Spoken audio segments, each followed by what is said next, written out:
Hi hello everyone, welcome back to Raji home style. నేను మీ రాజేశ్వరి అండి. ఈరోజు రాజీ హోమ్ స్టైల్లో పాతకాలం నాటి చింతాకు పచ్చడిని సింపుల్గా ఎలా చేసుకోవాలో చూసేద్దాం. ముందుగా స్టవ్ పైన గుంతపాటి పెన్నం పెట్టేసి అందులో కొన్ని ఎండుమిర్చిని వేసుకోవాలండి.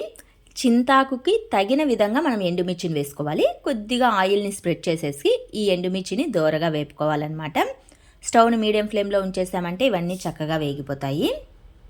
ఎండుమిర్చి వేగిన తర్వాత ఒక ప్లేట్లోకి తీసేసుకొని అదే పెన్నంలోనే 1 కప్పు మైన వేరుశనగ పల్లీలను వేసుకోవాలి.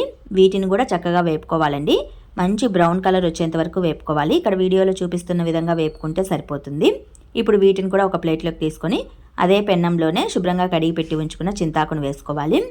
ఇప్పుడు ఇందులో 2-3 టేబుల్ స్పూన్లమైన వాటర్ని వేసుకోండి. లేకపోతే వాటర్ని జస్ట్ స్ప్రింకిల్ చేసుకోండి, సరిపోతుంది. స్టవ్ని మీడియం ఫ్లేమ్లో ఉంచేసామంటే ఈ చింతాకు అనేది తొందరగా బాయిల్ అయిపోతుంది అనమాట. ఎక్కువ వాటర్ ఏమీ వేయద్దు, జస్ట్ స్ప్రింకిల్ చేయండి. ఆయిల్ ఏమీ వేయాల్సిన అవసరం లేదు, వాటర్తోనే ఇది చక్కగా వేగిపోతుంది అనమాట. ఈ చింతాకు కొద్దిగా బాయిల్ అయిన తర్వాత ఇందులో కట్ చేసి పెట్టి ఉంచుకున్న ఉల్లి ముక్కల్ని ఒక 4 వరకు వేసేసుకోండి. చిన్న ముక్కలుగా చేసి వేసేసుకోండి. ఆ వాటర్లోనే వేడి సెగకు ఈ ఉల్లి ముక్కలు కూడా చక్కగా బాయిల్ అయిపోతాయి. ఇక్కడ వీడియోలో చూపిస్తున్న విధంగా చక్కగా వేపుకోవాలండి. అప్పుడే పచ్చడి అనేది చాలా బాగుంటుంది. ఇలా వేపుకున్న తర్వాత కాసేపు చల్లారనివ్వాలి. కొద్దిసేపటి తర్వాత రోటినంతా చక్కగా క్లాత్తో నీట్గా తుడిచేసేసి ముందుగా వేయించి పెట్టి ఉంచుకున్న ఎండుమిర్చిని ఇందులోనే కొద్దిగా సాల్ట్ని కూడా వేసేసుకొని చక్కగా దంచేసుకోవాలండి.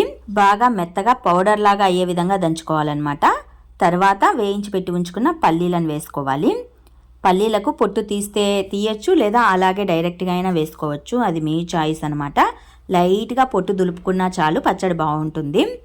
పల్లీలు వేసుకొని కూడా చక్కగా దంచుకోవాలి. పల్లీలు అనేవి బాగా మెదగాలి, కచ్చాపచ్చగా కాకుండా చక్కగా మెదిగితే కనుక పచ్చడి ఇంకా బాగుంటుందన్నమాట. పల్లీలు కూడా బాగా మెదిగిన తర్వాత బాయిల్ చేసి పెట్టి ఉంచుకున్న చింతాకుని అలాగే ఉల్లి ముక్కల్ని కూడా వేసేసుకోవాలి. కచ్చాపచ్చగా కాకుండా బాగా మెత్తగా మెదిగే విధంగా దంచుకోండి. చింతాకు అనేది కచ్చాపచ్చగా కాకుండా మెత్తగా ఉండాలి, అప్పుడే పచ్చడి అనేది బాగుంటుంది. ఇక్కడ వీడియోలో చూపిస్తున్న విధంగా బాగా మెదిగనివ్వాలి. ఇందులో మనం చింతపండు ఏమీ వేయాల్సిన అవసరం లేదండి. చింతాకు అనేది ఆల్రెడీ పులుపుతోనే ఉంటుంది. మనం చింతపండు ఏమీ యాడ్ చేసుకోవాల్సిన అవసరం ఏమీ ఉండదు. లైట్గా కావాలంటే కొద్దిగా వేసుకోవచ్చు. నేనైతే చింతపండుని ఏమీ వేయట్లేదండి, చింతాకు అనేది పులుపుగా ఉంది కాబట్టి.